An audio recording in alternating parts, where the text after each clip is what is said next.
Yes, sir. 2G's in the pod. We are back with a new episode, fresh off a 90s trilogy, Ooh. 90s three-peat, a successful one. And Definitely. now we are back to the future. We are back to the current present day. Today, Back to the aftermath. we are officially springtime here, 2019. April's coming. April Fools, to be exact. I'm sitting next to my favorite G fool over here. What up, fool? What up, fool? What up, cuz? How you doing, man? Good, brother. Good. That was a blast from the past, man. That was a legit trilogy that we had going, man. By far our best episode. And I was not expecting it. I literally thought we were only gonna do one episode. Yeah. Then the one led to the two, into the two, into the three, into the no 4-0. No 4-0. No 4-0. Not today. No. Today. Man, there's one thing that I just gotta bring back as a recap from last episode, and it has to Rewind. It has to do with your boy and Bone Thugs. Okay. So I have a cousin who knows your boy Abbas. Yes. He has actually encountered this guy in real life. Of course. And As has many people. Because he's a very popular dude. I did not know that he was popular like that. Definitely, yeah. But I don't want to call him He's a Abbas. solid I dude. want to call him by his character name in the Becoming Lev video. Yep, Eliash. It's Eliash. Okay, I thought it was Steven. No. That's the other guy that he's trying to Oh, convert that's the to white Lev. boy trying to become Lev. He's trying to convert him to Lev, yeah. So, Eliash, it's a funny story that I will tell on behalf of my cousin, and he brought it up to me the other day, and it totally slipped my mind. I should have brought it right after your Bone Thug story. So my cousin used to work at the now defunct Mex. You remember Mex? Mex, honestly, man, you want to come to Mex? Let's go Mex in the Club Monaco. And guess what? He did go to Mex. Yeah, of course. That was a clutch store before any date that I had. I would hit up Mex. I'm looking at you right now, and I'm like, I picture you only going to that store to go buy your size medium. Dude, I used to get a new outfit every time, man. Every time, there was an event, a boat cruise, Seriously? something, man, I would hit up Mex. That was your spot? Mad props to Mex. My mom definitely got me a lot of Christmas shirts from there, man. She actually got me the last Mama shirt Dukes. they had, like, right before they shut that store down, man. Like, R.I.P. Mex, but Rest in peace. Mex definitely came through with the Gino look for all these Lebanese dudes Tex-Mex. out here, man. You know what I mean? Oh, definitely. A lot of Facebook profile pics from George came from there. Definitely. So my cousin James worked at Mex at one point. Jimmy. No, don't ever say that. Don't ever call him Jimmy. There's no Jimmy. But hey, man, I'm sorry, but that's what it is, man. If your name is James, I'm calling you Jimmy. That's Well, whatever. We had other names for him, like Jamie, but we'll just stick to James, right? okay. Mr. James Rosenberg, or I think it was James Roseberg. That was his alias. I got you. Alias. So James worked at Mex at one point in his life, and out of all people in the world, guess who walked in the store? Just take a wild guess. Like, you already know where I'm going with this.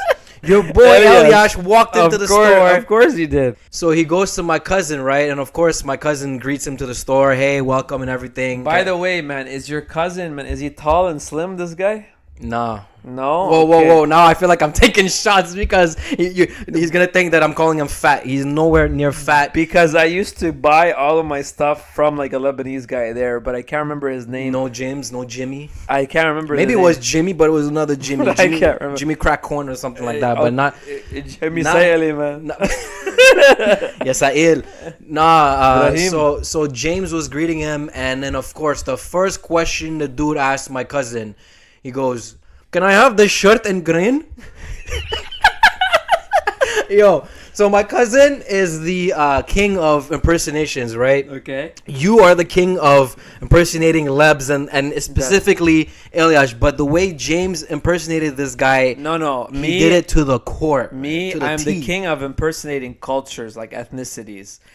I'm not good at impersonating people that much. I'm pretty good at it, but I was known in all my school classes as the dude that would, like, imitate the hell out of you. So I'm pretty good at it myself. People really suck at imitating me, even though they claim that they're good at it, because whenever George would snap and yell and get all angry and look like the Chicago Bulls logo, like, you know, the smoke coming out of the nostrils. yeah, they'd imitate me, and it was exaggerated. It was like the ultimate hyperbole. It was too much. I'm like, come on, man. Like, that's not me. I sound way better than that. Hold up. I got to take a rewind. What the hell did you just say? It was the ultimate hyperbole? Isn't that what that is? It's hyperbole, bro. Did you just say... This guy has to go back to class. Fuck, that's your problem, man. Oh my god. Yo, that is not a blooper. That's legitimately. Yo, you thought I was gonna let it slip? I said what I said. Man. Well, honestly, man, I'll fight. So, anyways, the way James told me this story initially, it made me die of laughter. So shout out to James. Jimmy. And shout out to Abbas for going to that store and trying to look for a shirt in green. And then eventually he ended up getting that shirt, and then the store went straight to hell right after that. I bet you anything Abbas was practicing for the video. Practicing for the video, man. He just wanted to run it. It could have been back then, you know what I mean? I'm sure it was a minute ago. And I'm pretty sure the other dude that he was trying to get some shawarma something with, I'm pretty sure he went into the store with him too. Probably. Who, by the way, is actually related to me. Fun fact. It's not really a fun fact, but hold on, man. Who's related to you? Jason. Jason who? Jason? I think his name is Jason. The dude who was like, yo, why you hugging me like that? Remember in at one part in the video when Abbas was hugging him up on some... He is definitely... Cut that out. And then out. There's no last name. I will. By the way, I got a funny off-camera story about this guy. Got it. All right, man. So we got all the jokes off. On my way here to the dungeons of doom over here, the man cave, shall we? And of course, I don't listen to the radio. I hate the radio, even though I studied radio broadcasting. But I only listen to my own shit. Shout out to my USB. Wait, correction. Ottawa radio. Yeah, 89.9. Definitely. The worst collection of radio stations on the face of the planet is Ottawa. Jump and Hot 89. I would burn them both, man, if I had the chance. You ever seen that Spider-Man meme where like there's the two Spider-Mans pointing at each other? Bro, that's them, man. That's exactly them, right? It was hilarious. The best was Hot 899 when it first came out. 03. 03. It played the same 5 track. Yeah. 03, 03. There's so much love when you go in OT. No, I'm telling you. Yeah. By the way, everyone out there, George is such a Drake closet like lover. He quotes like a Drake song or track once an episode minimum.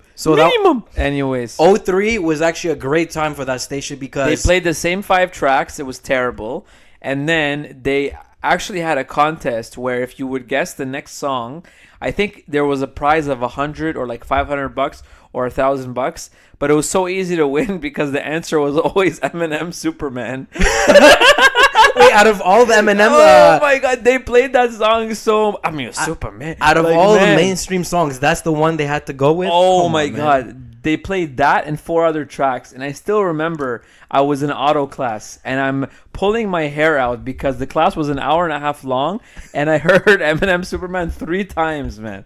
I could name you the other songs. It was 50 Cent in the Club, yes, Missy Elliott, Gossip Folks, yes, or Missy Elliott. What's it called? Is it worth it? Let me work it. Whatever. Yeah.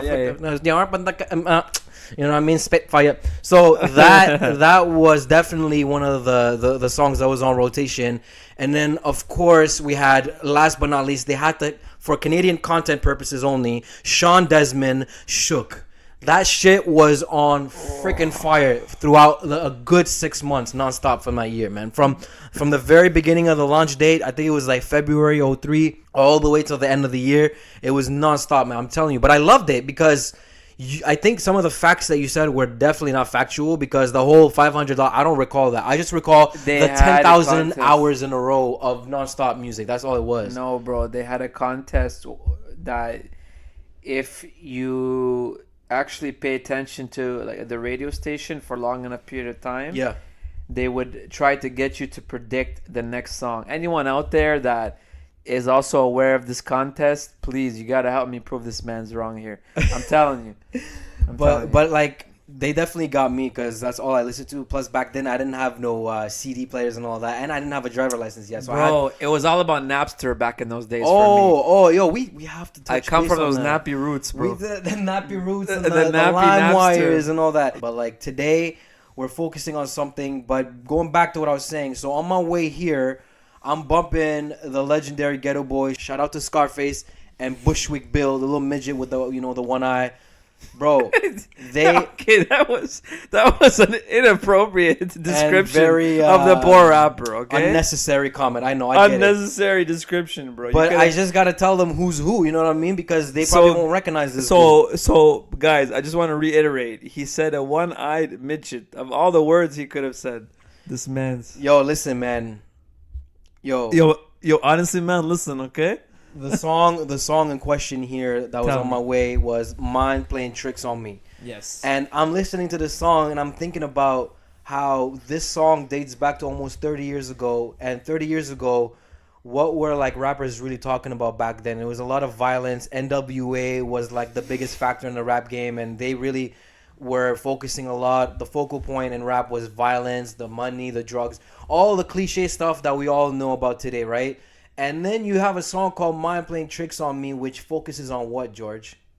Mental health, my friend. I thought like that song, as catchy as it is, and like the verses were super dope. It was dope content. The lyricism was there. Yeah. The flows were dope, and Scarface did his thing. I loved it, man. Like I'm bumping it till this day just to show you how much I love that song.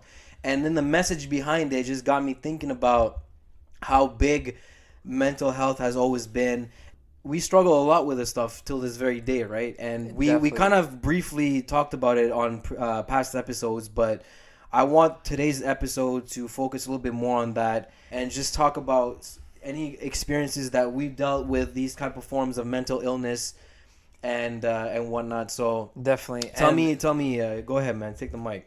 And I think also too, just generally speaking, a lot of people out there, they appreciate to learn from you, about you, but not from you.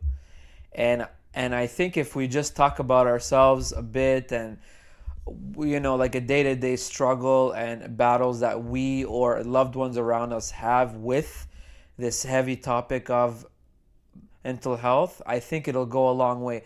Because a lot of people, they appreciate our pod and they bump our pod because of the honesty, Mm-hmm. And I think that this is really, really key. And I think that this is one of the most under talked about and underappreciated topics.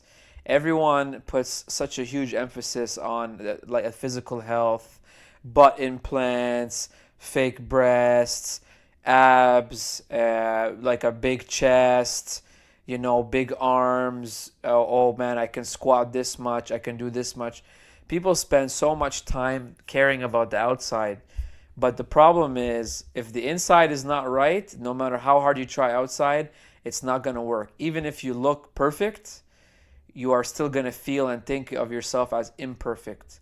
And the larger emphasis on this pod, and I hope at the end of it we can kind of like drive this point home, is for all the viewers out there and for all the people who are listening, just to know ultimately that things like Instagram and Twitter, this and that, they're fun, Yeah, it's cool to look at this and that, but I think it's causing people's minds to really get warped, and I think it's truly affecting the inside and the brains of all these people that are so much obsessed with everything they see. And man, there's even documentaries about big stars like all of these people you see on IG, on Twitter, on Vine, etc., how they're truly unhappy because they spend way too much time on the outside. And a lot of my friends and a lot of my family members that are going through shit, I tell them the same thing, You cannot learn to live with someone else unless you learn to live with yourself. And part of that, and a big part of that, is trying to learn how to accept that we're all fragile, we're all weak, in just like upstairs, basically. Upstairs, it could be a mess for all of us, and you wouldn't even know it, because you got people out here, they have to lie about their achievement, they have to lie about how much money they have, they have to lie about how far they've gone in life in comparison to other people at a certain age. Just things that are totally like not true. And it doesn't matter if it insults you or pisses you off. At the end of the day, you always got to look back on those people and you got to think and you got to say, man, I feel sorry for these people, because they are not happy in their minds. They're not happy upstairs. And because of that, they feel like they either have to lie about how far they've gone or how far they are, because everything is a competition, everything is a battle, everything is an internal war with themselves that they're projecting to other people. And it's very unfortunate, man. And this is why I think it's a good topic that we're at least attempting to tackle and attempting to kind of like open up about. And in the sense, it's going to help others identify, but it's also going to help us. It's going to help us open up to get any kind of a burden off our chest. It's good. It's healthy to have these conversations. And I got to give props to big stars like Kevin Love, DeMar DeRozan, Terry Crews, The Rock, people who talk about the lowest times of their lives, and people who are even successful now but still have these bad times or still have these low times. This is excellent. It's good to have a dialogue. It's good to open yourself up. It makes people feel a lot less foreign. I just wish we could see those celebrities as regular people, as normal people.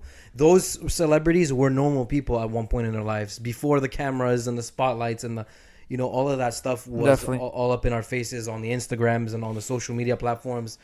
I'm seeing celebrities that are going through it right now. Like I recently saw Bieber going through it. Who would have ever imagined in a million years? Exactly. The boy toy of all of Celebrityville, like the biggest like name in pop music. The guy was asking for us to pray for him, you know? Yeah. It's some serious stuff. And like even from watching that documentary, like I watched it on Netflix, the Never Say Never documentary, and even back then, being a kid who came from like a very small town in Ontario, then he gets discovered online, and then all the glamour and the glitz were all up in his face. His whole world is upside down. Yeah, right? And I felt like at one point in his life something was going to eventually hit him, because you can only take so much of that. Michael Jackson would probably be the best example of this, because Michael Jackson literally died for this shit. He died because of this.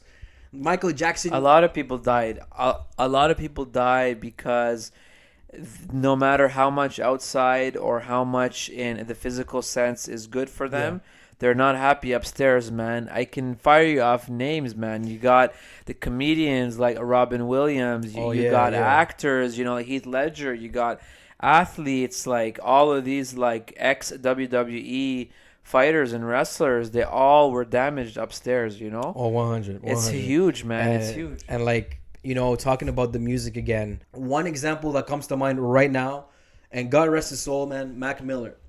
Mac Miller's last song that he made that I love so much, that I still bump every day when I'm driving, called Self-Care. Self-Care is literally the epitome of this whole thing right now. Like, this guy, we all thought he was also living the great life. He always had a big smile on his face. He was always clowning around, you know, being a goofball and having fun and everything. And then as soon as something negative happens in his life, he loses the girl of his life, the girl of his dreams, and then she ends up being engaged to the next guy 2 weeks after they break up. And then all of a sudden, he's gone. Like, it's so sad. Like, we really need to look out for these people, you know, despite of their status in life. Like, yeah, like they have so many fans out there, but they also have other celebrity friends that have actual access to them, whether it's by phone, by email, whatever the case is, whatever method of communication. You have to reach out to these people and make sure they're good, you know? And then there's the whole anxiety game too. There's the anxiety game. There's the anxiety. I need to know what the deal is with the anxiety, because I feel like that word is coming up way more frequently than ever nowadays. Everyone's telling me, oh, I got this anxiety. How do people develop anxiety, to be honest? Man, honestly, I swear to you, like, if I knew the answer to that, I would be able to fix the whole world. I don't. Anxiety is such a complex thing. It's such a complex idea. Isn't it broad too? I feel like it's a broad thing. It's super broad, and there's so many types of anxieties. You got OCD, you got like generalized anxiety, you got social anxiety. There's a whole bunch. And honestly, of all of the mental health battles that I've ever had in my life, the worst one that I always have ongoing is my battles with anxiety. And I find that as I'm getting older and as I'm like more accomplished, my anxiety is getting worse. And I can't even explain to you why, man. There are days when I will like wake up, I'll feel great. I'll have no reason to fret. I'll have no reason to ever be upset, and I even say out loud, man, I'm blessed. And then as soon as you get to work and you get one bad like item, or you get some bad piece of news about whomever, about a client, about a project you're working on, Yeah. about a client that you're trying to recruit, whatever it is, it's super minor. And back in the days, it would have not affected me. Now it hits me, and I start to feel there's like a biological thing that happens to me where my heart starts racing. I feel like my heart drops like an inch or two, and my chest is just on fire, and my whole body feels like I'm having a tremor. And then it's a mental battle that you're having after. Then you're like, oh, did I do everything I could to have avoided this? Why did this happen, man? What the fuck is wrong with me? And then it becomes like a vicious circle. Then you start asking yourself, why am I feeling like this? I'm stupid. I'm only gonna make myself worse. But then saying that makes you feel worse. Yeah, yeah, yeah. And then yeah. you get stuck in the loop, and it's hard to break out of that. And that's why it's good to have like a friend you can lean on when you're having a moment like that, or a wife you can lean on, or a husband, or a partner, or a sister, or a brother, or a mom, or a dad. Because it's tough, man. These are things that we cannot control. And a part of me feels like my anxiety as I get older is worse because I have a lot more to lose now, right? Just like Biggie said, more money, more problems. And it doesn't have to be money, but just more Valuable of things, man. anything, like achievements even. It doesn't even Yeah. have to be a valuable item. It could just be achievements. That like the higher you go up the mountain, the harder that fall is. And I find that people with anxiety, they all have this impending doom issue. They feel like things are going to go bad. Instead of appreciating things in the moment, generally people with anxiety tend to think, okay, it's gonna end one day, and it's gonna end very bad. And you spend so much of your time being anxious about this shit, you can't even enjoy the good. So when the bad actually happens, you are gonna look back on yourself and say, "Fuck! I spent the good time being anxious when I should have been happy." Because these bad outcomes, death and people in your life dying, and like illness and problem like loss and houses changing homes, all this shit's gonna happen to you, right? It's not like going PTSD. anywhere. Yeah, right. And you're always thinking about it, and then when they actually happen, you're like, fuck, it happened and I didn't have time to enjoy it. And then you get more anxiety. Why am I not currently actually enjoying it, And I can speak just from, like a personal level. I can say definitely one of the most like important factors in my life that cause me anxiety is my family, and particularly my dad and my mom, because I know they're old. Mm-hmm. I know they're old, they're not in good health, they don't take care of themselves, and they actually had me late.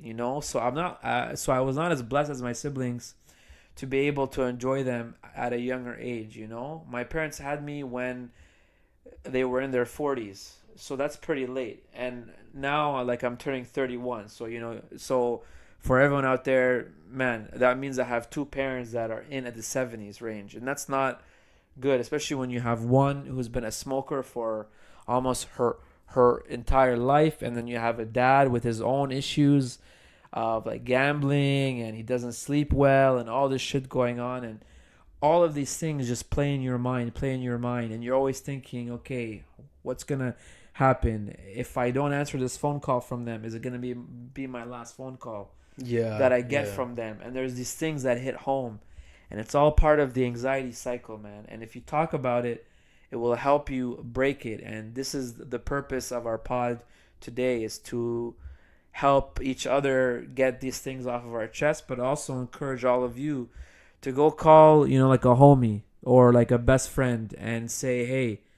I got to talk to you. I'm having this problem. Or to go and ask a wife, say, hey, wife, I got to talk to you.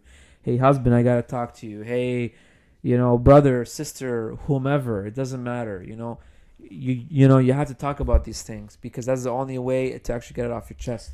See, I try to call you, but you never pick up. This motherfucker. I be trying to call this guy, and then his voicemail be like, "I'm sorry, I missed your call," and I'm like, "You ain't sorry for shit." And then as soon as I do call back, it's it's a blocked number, and then I scare George.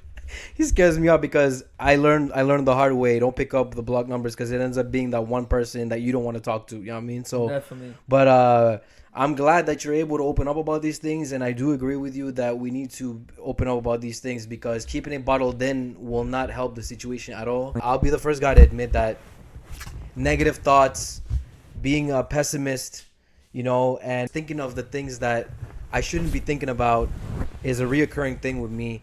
And although I am definitely in a good place, I'm in a good place right now in my life. Like financially, I'm doing just well. My family's, yeah, thank God, man, because it's not everybody in this world. We're talking 7-8 billion people in the world, and some of these people don't even get to eat food. They don't even get to breathe well. They don't even get to wear clothes. They don't have a roof over their head. And I'm out here having first world problems, talking about, yo, why didn't this person answer my text, or what? But like, there are way worse things happening in the world. But you mentioned if you have that one homie that you can lean on. So like for me, 10 years ago, I remember I had a really terrible breakup, and I was like, yo, I don't have anybody to go to just to kind of help me forget about it, so I don't think about it. Because that's kind of one of my best coping mechanisms, is just to be around people, good people who will make me forget about the negativity. Definitely. And it helped a lot because when I was with these people, we did everything together. We played ball together. We'd go out together. We'd go travel together. And it was just great times. You know what I mean? Yep. But then the worst part about that is you're like, one day this is going to end. And it's like, what next? That's the one, negative trait about me is I'm thinking, yo, one day all the good stuff is going to end. The happiness is temporary. But what do I do to make it, permanent? And it's hard. Like, I don't know. And I really last don't know. Long, Yeah, I want the happiness to be long lasting. I want to, like, that's the ultimate goal for me in life, is just to be happy. My mom says it herself. I want you to be happy, son. She tells me that as long as I'm happy. But I also, bro, that's the meaning of life. Because honestly, like, it's the pursuit of happiness, man.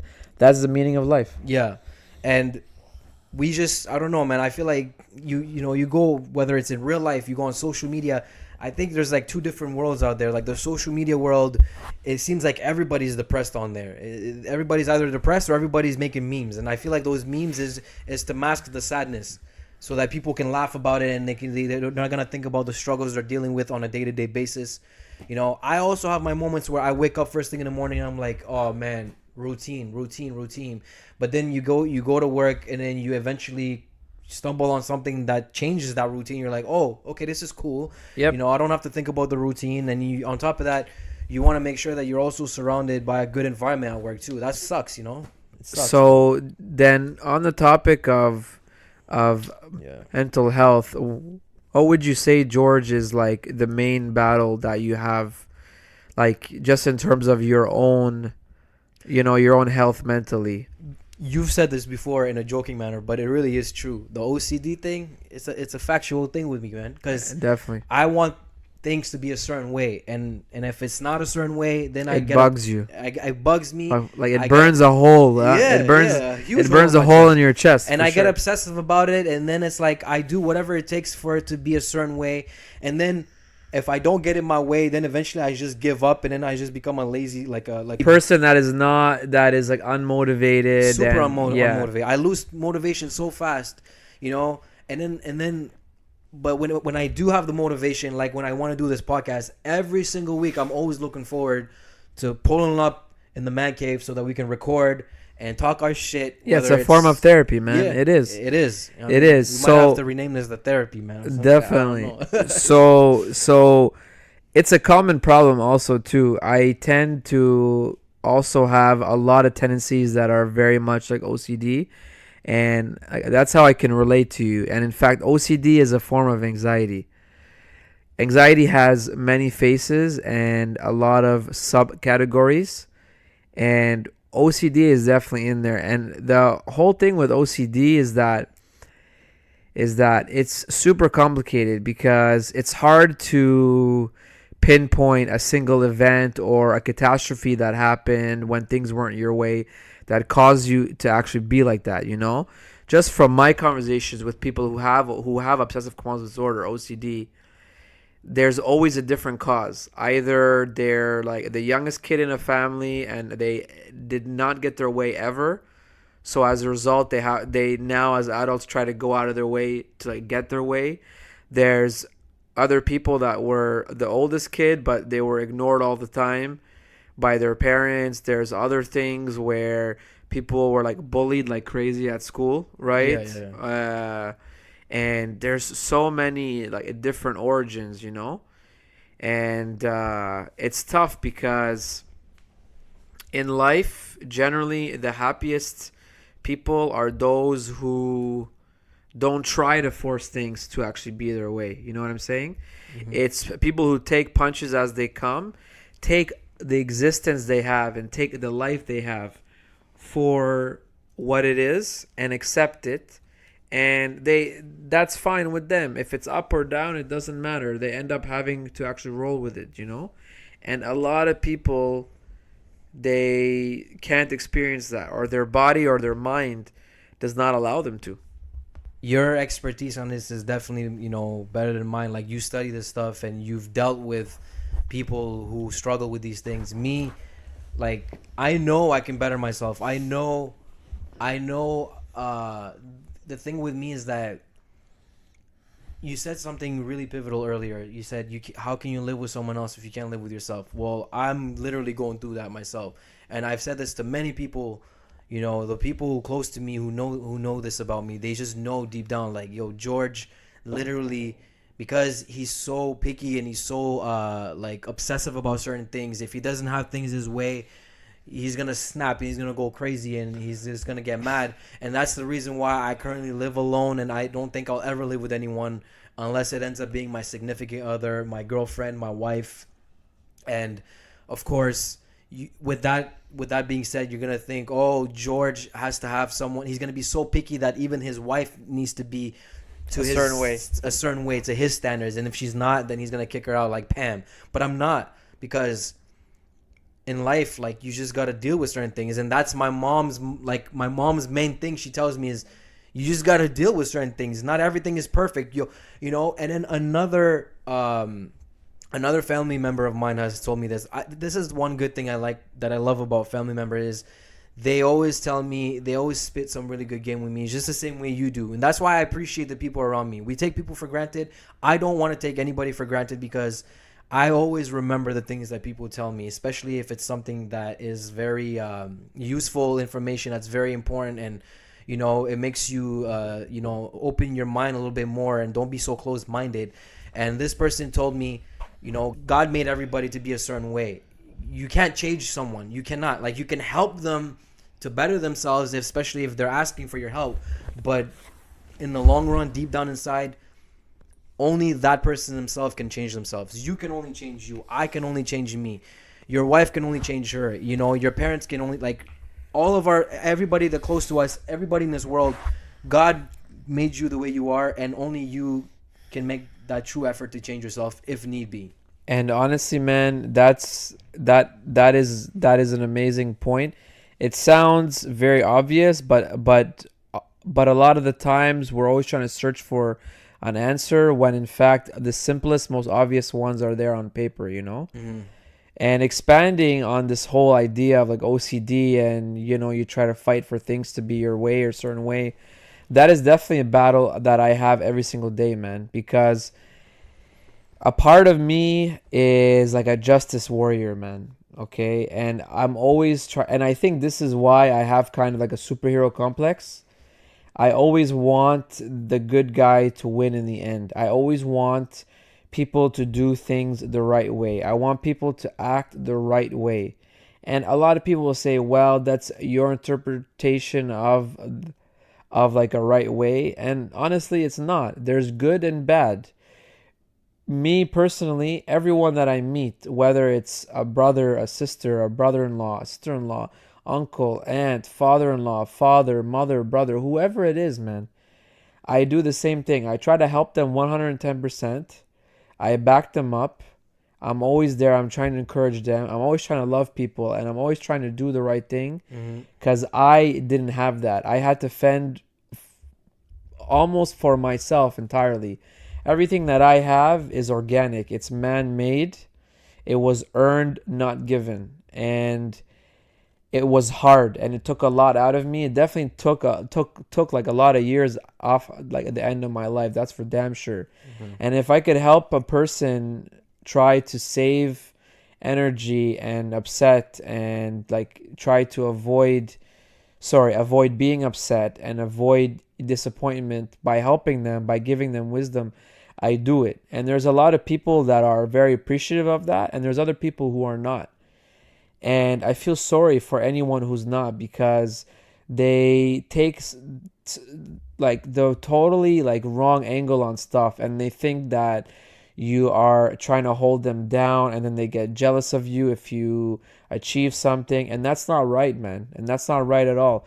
People should do unto others how they want done to themselves. They should go home and say, everyone that I came across with today, I made them smile. I gave them good feelings. I did right by them. I didn't hustle them. I didn't talk shit about them. I didn't try to hurt their feeling. I didn't go to family members and say XYZ person is a piece of shit because they're jealous and this and that. And all of these things, they really bug me, man. And they don't bug me because any of the shit that a person will say or do to me is true. It's just wrong. It's wrong for people to lie, cheat, or steal. It's wrong for people to be jealous. It's wrong for people to bully. Like, bullying is not good, man. Like it's not right. To me, there's a right and a wrong. And it doesn't matter if you're a faithful person or you're not, if you care about religion or faith or you don't, there's a right and a wrong. And on top of that, there is a right and a wrong, not only from a psychological point of view, but like a social justice point of view, but also, like a legal point of view as well, right? It's not right to hit someone. It's not right to assault. It's not right to steal. Just in general, man, I have so many beefs with this society as a person. It's really unfortunate that I even have to think, man, did I lock my like doors of my car because I got shit in there and I'm afraid it's gonna get stolen? Or, man, did I actually lock the door of my store? Did I do X, Y, and Z right? And it's crazy. And all of this, it like causes anxiety, because there's no way for any of us to have power over what other people do or say, good or bad. And it's unfortunate, but that's the truth, And it causes you anxiety, and it causes you to feel hurt, and it really sucks, because you're out here trying to do best for yourself, for your family, for everyone around you, including your immediate family, your friends, whomever, your colleagues, your co-workers, your employees, whomever. And unfortunately, there's not enough people out there that are trying to do the same thing. They're actually trying to break you down and tear you down, or they are trying to backstab you, or they're trying to hurt you, or they're trying to get you to feel like you're down to their level or they're equal with you in the pile of shit. And it's so hard to get yourself out of that. You're constantly fighting to get out of people trying to drag you down, that it's hard to enjoy life, I don't know. Yeah. That's just how I feel about this stuff, man. There's a lot, man. Like, this can cover so many different things, going back to the bully talk. And you got different forms of bullying, whether it's in real life. Like, there's cyberbullying too, and cyberbullying might be the biggest thing in the world right now, because people who want to cyberbully have the protection of a computer screen or a cell phone screen. So what they do is, because they don't have an identity to go along with the bullying, so they're like anonymous, they feel comfortable enough to say whatever they please, to put other people down.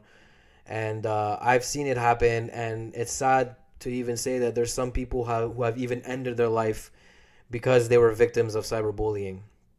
And then you got another thing called trolling, where trolling could literally be an excuse for people who are bullies, right? Because I've been told myself that, I've been accused of being soft. People call me soft or sensitive because I react a certain way to something that you tell me that I didn't like. Everybody has a soft side. Some people just hide it better than others. I'm also a guy who knows how to take a joke. I know how to handle certain things when it comes down to it. Like when you're trying to clown me, George, he clowns me all the time, and I hit him right back, vice versa. And some people might think that's like aggressive or whatever, but that's just the nature of our friendship. But I don't mean no harm in it, and he doesn't either, because George said it himself. He's a guy who loves really hard. He's very passionate. He cares about everybody. He cares about everybody, literally, like even his coworkers, his employees. He wants to make sure everybody's good, because he's got so much to lose, and the last thing he wants to do is go hard and then just potentially ruin someone's day. He doesn't want to do that, and neither do I. So all of that to say, trolling. So going back to the trolling, I control a lot, and there's a lot of people who control too. But sometimes people's trolling can lead to eventual bullying, and that's probably a way of hiding their bullying by saying, "Oh, I'm not being a bully. I'm just trolling you. I didn't really mean it." Well, how am I really supposed to know that? Especially if it's a reoccurring thing and you're constantly like that. Some people, they constantly do that shit, and then their excuse to that is, "I was just trolling you. I was just playing with you." You don't know that. You really don't know that, and it really depends on how the person is. If you don't know the person, you don't know whether you hurt their feelings or if they took it in a joking manner. Do you think this world would be a perfect world and would be like if all of this stuff just disappeared like overnight? Like let's just say tomorrow, all anxiety, all depression, all the mental illnesses just completely vanish from the world. Do you think this, like, how would the world be if this all just disappeared? Honestly, man, I think for sure it would be a perfect world. But even easier than that, there just has to be a crash one day of all the social media, man. Like, there's people killing themselves because they're getting bullied, like you were saying, and online and this and that. I just want, just like any other big, like, milestone or a monumental thing that has happened in the history of the world, it's come to like a crashing halt. Mm-hmm. I hope the same for all social media, man, because it's freaking bad. It's 2019. Imagine when our kids are here and our kids have kids. If it continues like that, it's gonna become terrible, man. That's all I want. I want an end to all the social media shit, man. And I don't even see it. I don't honestly picture an end in sight. I don't see one. But there has to be a way to somehow cut back or make a mandate that like people get charged for it so that it's not free anymore. That would definitely turn a lot of people off. There just has to be a wave or like a revolution where people get away from social media, man. I think it's making all of our mental health problems so much worse. We had a glimpse of a shutdown recently when Instagram and Facebook went down. Yep. People were tripping balls so hard that they went to the very next platform, which was Twitter. They went on Twitter so they can complain about how Instagram is down. You see how fucked up that shit is? I cannot say that I'm gonna let my kids have access to any of this shit until they're at least a teenager, man. I'm seeing kids nowadays at the mall. They're like 8 or 9 years old. Looks like they got a phone already. They got Instagram. And look, I'm not trying to like judge any parents at all. But you're programming your kid's brain at such an early age. It's disturbing, It's disturbing when I see little kids watching TV nonstop, when they're on Instagram, when they're on Facebook, when they're on this or on that. It's really a problem, man. And it's going to foster even worse behavior in the future. And it's going to cause you to have a lot of pitfalls like mentally and emotionally, and you're gonna have a lot of issues about what we're talking about today: anxiety and OCD and depression and all this shit. Can I also say one last thing too? The fear of embarrassment is also a huge form, man. Word, eh? Embarrassment, people that also pertains explain it to the social anxiety, because explain it to all those out there that are going through the same thing. Explain it. There's no shame in being embarrassed. If something embarrassing ever happened to you, it happens to the best of us. It happens to the worst. It happens to all of us. I get embarrassed all the time. I get embarrassed on the basketball court. I get embarrassed at work. I get embarrassed in front of friends and family. And what do? We just laugh at it. We move on. That's just what it is. No one's out here to harm you. So And then another thing too is the judging. You said you didn't want to judge the people, but judging is also another form of bullying, because if you're judging somebody, you're potentially screwing with that person's brain and making them think, oh, if I feel judged, then I gotta change my ways, and I gotta act a certain way to impress the next person so that they don't judge me again. In order to better ourselves, we just need to stop judging people, stop bullying people, accept people the way they are, no matter their color, their race, the ethnicity, the religion, the physical aspect, how they look. It doesn't matter if you're tall, you're short, you're skinny, you're fat, you're whatever. I don't care if you're gay, you're straight, you're trans, all of that. Yo, we all breathe the same air. We all breathe the same air, and we all just want to be out here to live our lives. Yeah, we all bleed the same. We bleed the same color, man. Like, there's no reason for us to having to go through all this stuff, because you judging that person could eventually lead to them, developing a terrible anxiety.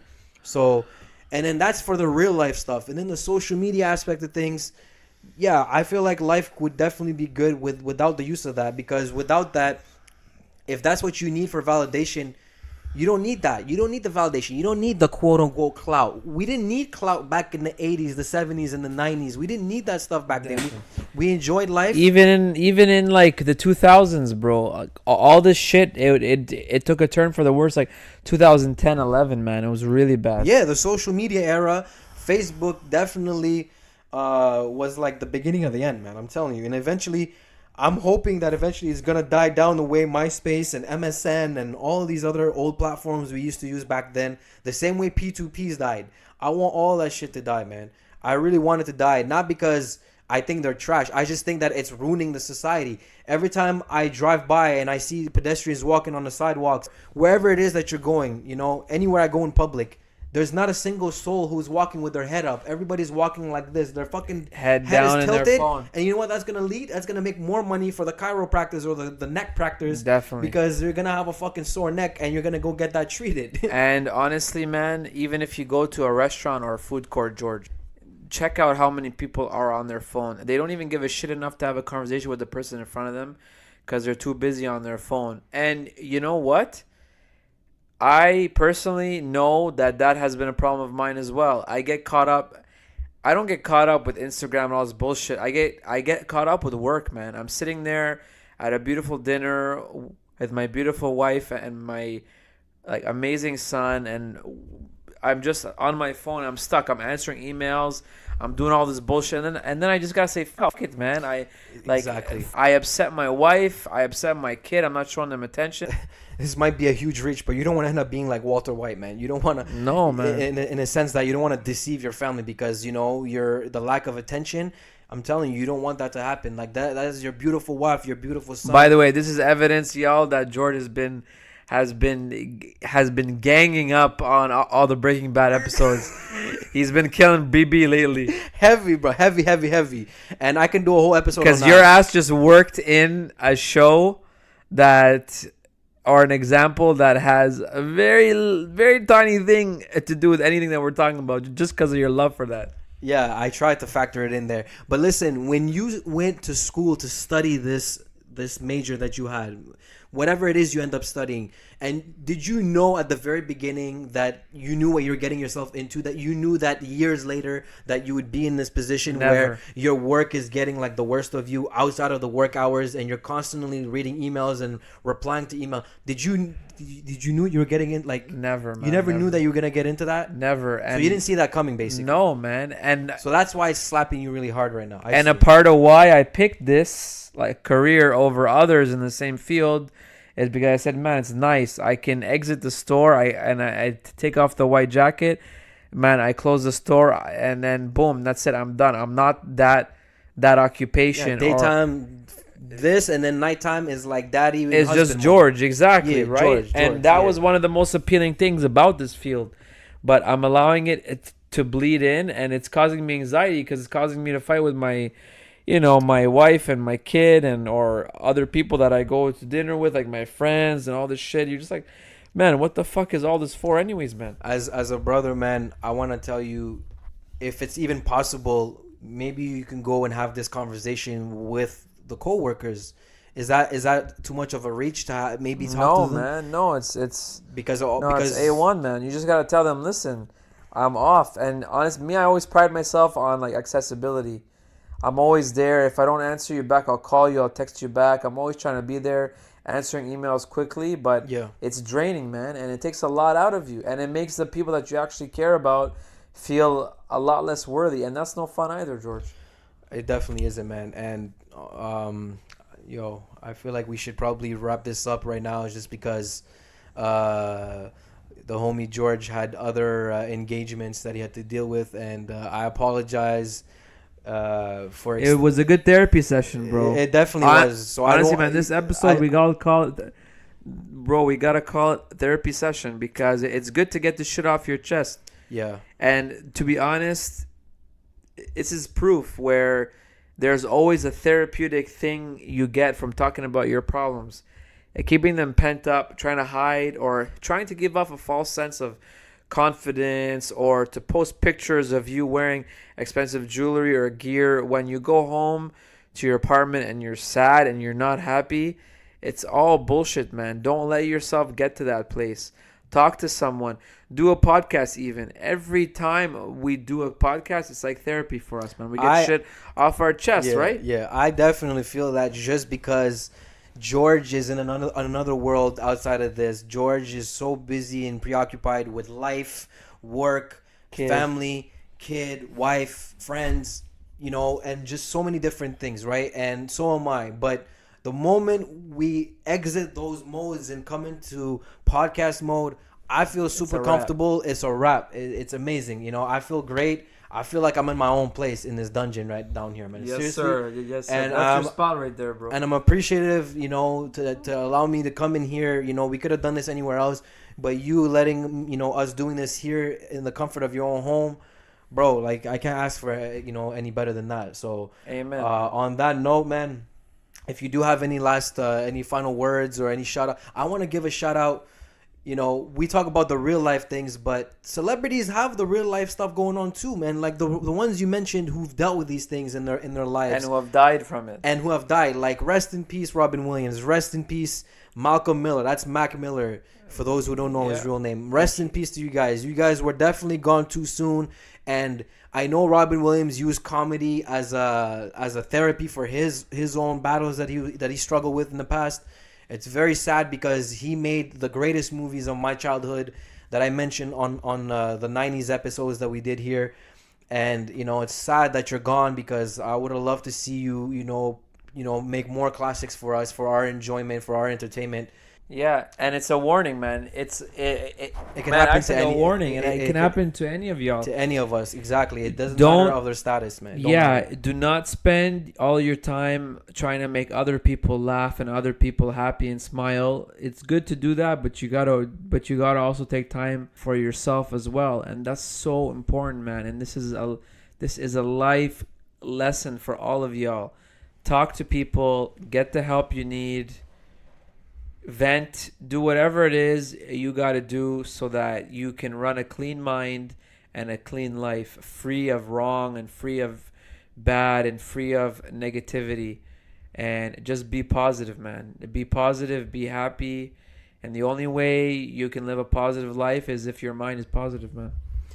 My guy, George, thank you for the free therapy session, man. Amen, man. It's always a therapy session, bro. The 17th one. Us two, we're always giving it. Honestly, our podcast, if it wasn't for the sick name that we got, we could have honestly called it the therapy session with G&G. Yeah, absolutely, man. But it's all good, man. I can honestly say I can never ask for a better podcast partner, and I just want all of y'all to know, do whatever it is, be around those people that you feel comfortable with. Yep. And be you and do you, man. And God bless you all. Absolutely. Thank you for listening. 2 G's in the pod. Peace. Do that again. You gotta. All right, peace.